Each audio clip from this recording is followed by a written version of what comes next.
Well, I want to thank you for having me here today. And before I begin, I've got to remind you that my views are my own views as a commissioner, not necessarily those of the SEC or my fellow commissioners. The poems of Robert Frost, who was born on this day in 1874, were among those that filled my childhood. I memorized Stopping by Woods on a Snowy Evening, a poem about a traveler accompanied only by his hesitant horse stopping to admire the falling snow in the forest.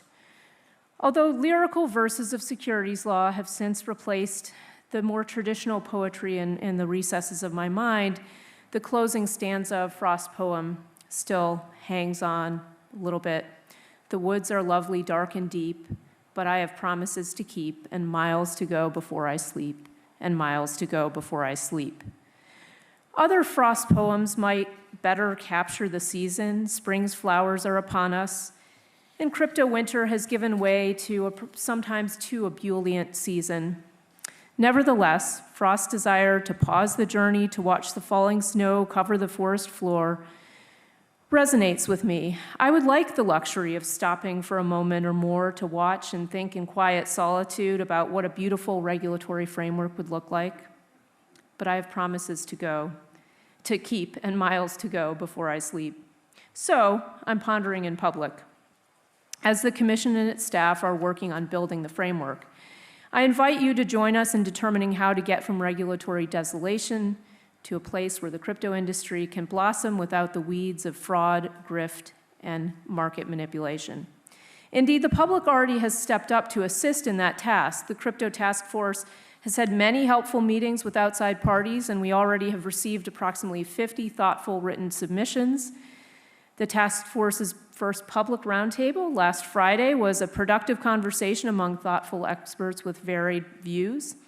Additional roundtables are on the schedule. All of this engagement has been extremely helpful as we consider how the Commission and its staff can provide clarity about what is outside our jurisdiction, and then practical compliance solutions for things that are within our jurisdiction. For example, as the discussion at our recent roundtable highlighted, the Commission needs to think separately about transactions and assets that are the subjects of those transactions. Many crypto assets themselves are not securities, but primary offerings of crypto assets for capital raising purposes are securities transactions. Accordingly, staff is open to inquiries about how to conduct such offerings as either registered or exempt transactions.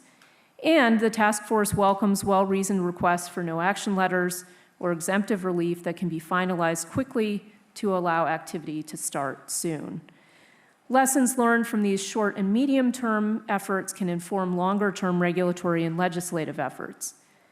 So we also need to think now about the longer term, and we need to do so with open and inquisitive minds. What type of regulatory framework should Congress and the regulators be crafting?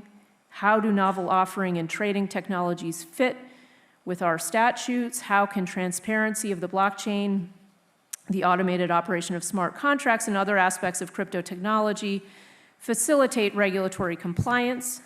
What new uses for crypto assets and the underlying technology will emerge, including uses that are far outside the financial realm, particularly once we stop affixing the securities label reflexively to every crypto asset. Given all of these outstanding questions, in regulating financial crypto, we ought not to be bound by the way we have long regulated existing financial markets. We should welcome the opportunity to reevaluate existing regulation in the light of these questions to ensure its appropriateness for both traditional and new markets. The SEC and other regulators can provide technical advice and reflections such as those I offer today, but Congress, not implementing agencies, write the statutes. As we all know, 2 market structure bills from the last Congress are informing the work during this Congress. And under both of those approaches, the SEC and the CFTC, each of which has relevant experience, would have a role to play. As a potential implementer of the legislative design who has lived through past efforts at implementation that involve multiple regulators, I cannot help but pay a little attention to jurisdictional questions.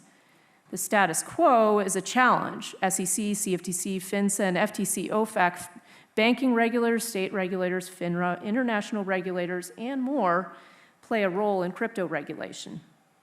Overlapping jurisdiction can strain the brains, bank accounts, and briskness of both regulators and market participants.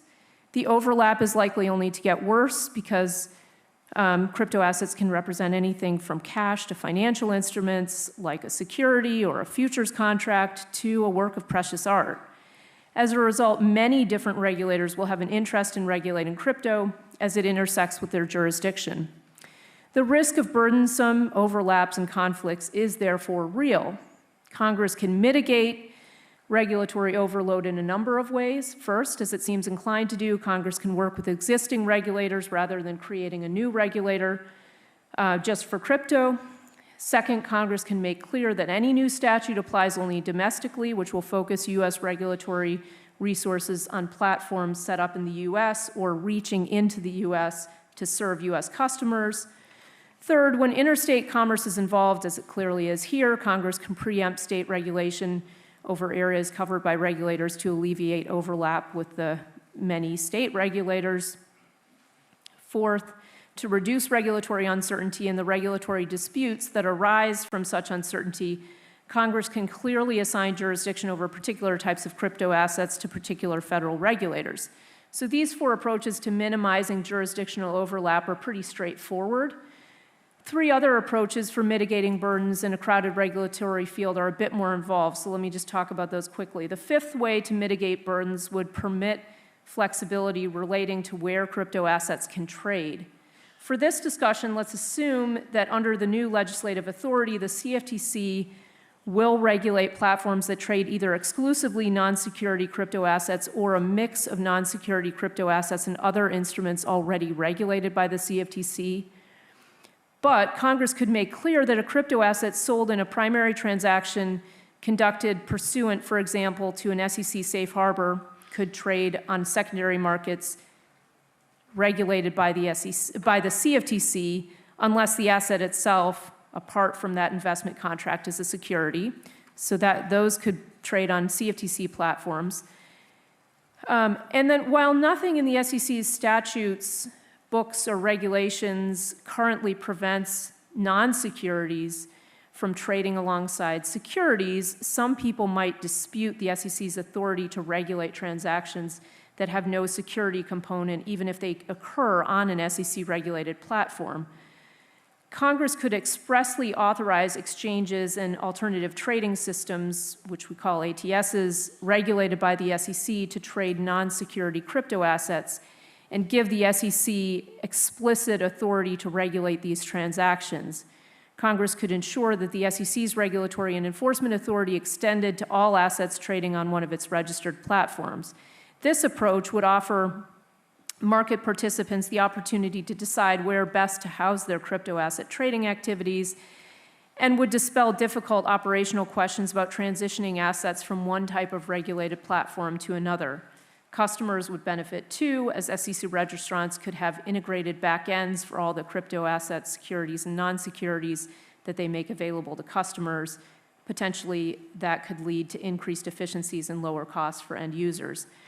A sixth way Congress could mitigate the burden of regulatory overlap is to apply lessons from the SEC's and CFTC's regulatory experience in traditional markets to the regulation of crypto assets and the platforms where they trade. We can draw on principles that have guided SEC and CFTC regulation over the past decades, while making changes where appropriate to address the unique features and risks of these assets and to excise extraneous requirements that have accreted over the years without proportionate benefit for investors and markets. Crypto trading platforms could register as something more akin to an ATS than a national securities exchange. Principles-based regulation would give them broad latitude in making decisions about the products they offer for trading and how such products trade. Trading platforms would be able to serve retail customers directly. Customer protections could include proof of reserves and Exchange Act rules 15C3.1 and 15C3.3 to protect custodied assets, allowance of atomic settlement to remove credit and counterparty risks, customer priority in bankruptcy and insolvency, information barriers and other protections to guard customer trading information from affiliates, employees, and other customers, electronic disclosure of transaction costs, and the provision of standardized material information about crypto assets by the trading platform. Regulators would have the ability to monitor and examine trading platforms and bring enforcement actions for violations of customer protection rules, insider trading, and disclosure violations.